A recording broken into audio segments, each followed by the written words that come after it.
जय हिंद, वंदे मातरम, जय जगत। 5 राज्यों उत्तर प्रदेश, गोवा, मणिपुर, उत्तराखंड और पंजाब, यहाँ के रिजल्ट आ चुके हैं और चौंकाने वाले नतीजे सामने आए हैं। हम सभी राज्यों की समीक्षा न कर हम कांग्रेस से संबंधित, कांग्रेस के भविष्य को दिखाते हुए जो रिजल्ट आया है पंजाब में, उस पर चर्चा करेंगे। जय हिंद, वंदे मातरम, जय जगत। साथियों, तमाम कोशिशों के बाद, तमाम ताकत झोंकने के बाद, जनता का परिवर्तन का माहौल होने के बावजूद पंजाब कांग्रेस के हाथ से चला गया। आप लोग सोच रहे होंगे कि अमरिंदर साहब को हमने पार्टी से निकाला या वे पार्टी छोड़कर चले गए, इस कारण कांग्रेस को नुकसान हुआ है। गलत है। अगर ऐसा होता तो अमरिंदर साहब के बीजेपी को समर्थन देने की वजह से बीजेपी ताकतवर होती, लेकिन ऐसा नहीं हुआ।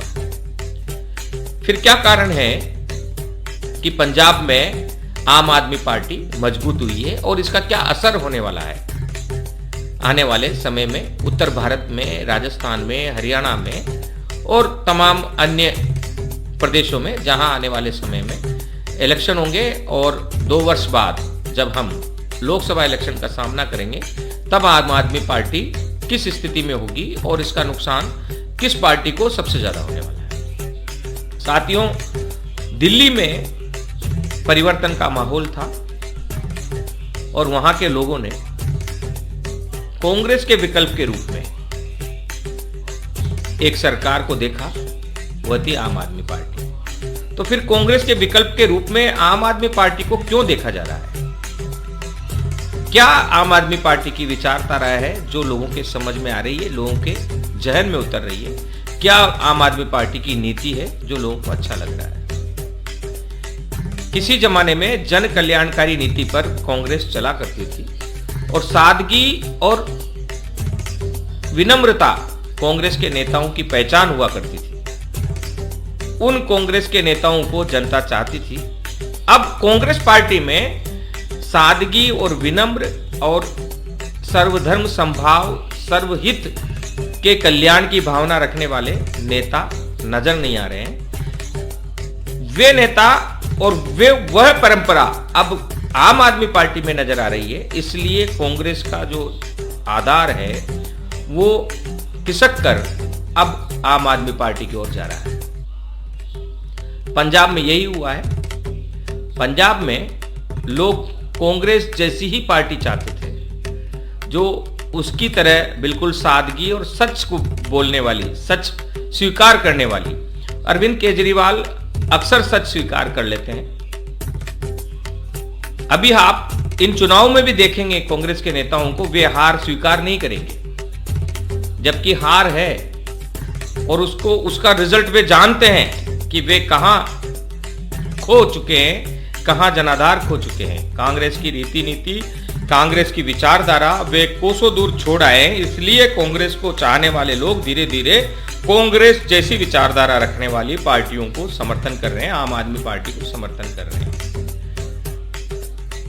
पंजाब में भी यही हुआ है, चाहे वो किसान आंदोलन हो, चाहे वो युवा बेरोजगारों का आंदोलन हो। वहां की कांग्रेस सरकार ने एक विनम्रता पेश नहीं की। वहां के जो कांग्रेस के बड़े नेता हैं वो एक दूसरे के प्रति इस कदर छिटाकसी करते रहे कि कांग्रेस की कथनी और करनी में लोगों को अंतर नजर आया। वहां लोगों को यह समझ में आया कि कांग्रेस के बड़े नेता सत्ता के लिए लड़ते हैं और जब यह प्रचार नीचे जाता है, सत्ता की लड़ाई जब जनमानस में जाती है, तो जनमानस ये सोचता है कि ये तो सत्ता के लिए लड़ रहे हैं, ये जनसेवक हो ही नहीं सकते, तो अब जनसेवक को कैसे चुना जाए? वहां फिर कांग्रेस के विकल्प की तलाश होती है। अब ये खतरा मंडरा गया है। अब खतरा मंडरा रहा है हरियाणा में, अब खतरा मंडरा रहा है राजस्थान पर, अब खतरा मंडरा रहा है गुजरात में, अब खतरा धीरे धीरे यूपी में भी मंडराएगा और आने वाले समय में कांग्रेस बीजेपी से शिफ्ट हो रहे नाराजगी को अपने पास एकत्रित नहीं कर पाएगी और इसका पूरा का पूरा फायदा आम आदमी जैसी पार्टियां उठाएंगी। तीसरे विकल्प के रूप में, यानी बीजेपी और कांग्रेस के अलावा अगर कोई तीसरा विकल्प बनकर नजर आता है, तो तीसरे विकल्प के रूप में अब हिंदुस्तान में ये जो तीसरा मोर्चा है, ये जो मायावती, ममता बनर्जी, अखिलेश यादव, शरद पवार, आपके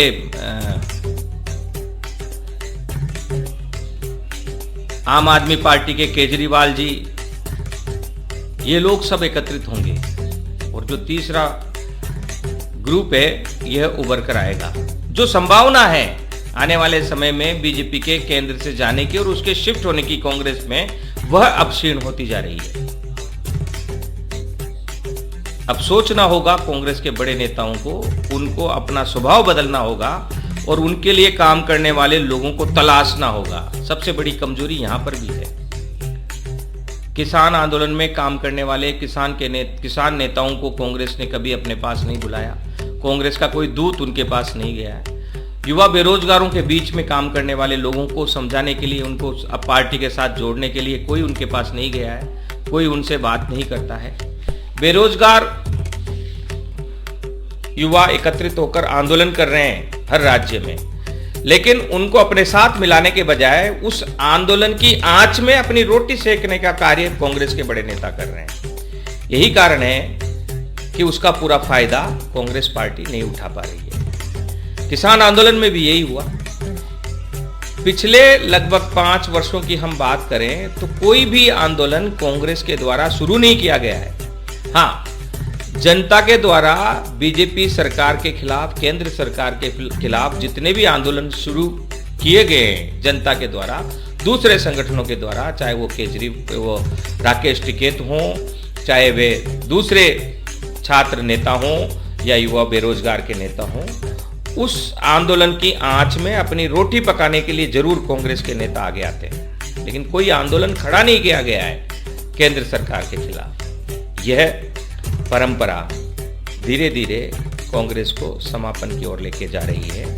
कांग्रेस की जो सोच है, जो दिखावापन है, जो एक दादागिरी की भावना से जो नेता काम करते हैं, वह भावना कांग्रेस को पतन की ओर लेकर जा रही है।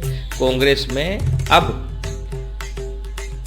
विनम्र स्वभाव के नेता नहीं बचे हैं, इसलिए कांग्रेस का आधार खिसक रहा है और खिसक कर वो आम आदमी पार्टी जैसे संगठनों के पास, आम आदमी पार्टी जैसे राजनीतिक दलों के पास जा रहा है।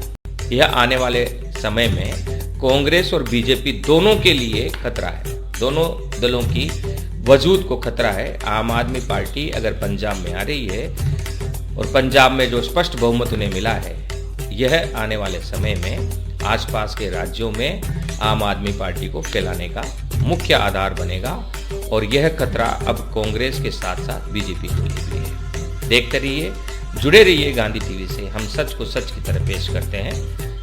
यही आज के समय की अनिवार्यता है। एक और जहां मीडिया खोखले हो चुके हैं, मीडिया एक और जहां राजनेताओं को भगवान का दर्जा दे रहे हैं, वहीं हम राजनेताओं को सेवक के रूप में कार्य करने के लिए प्रेरित करेंगे। जय हिंद, वंदे मातरम, जय जगन्नाथ।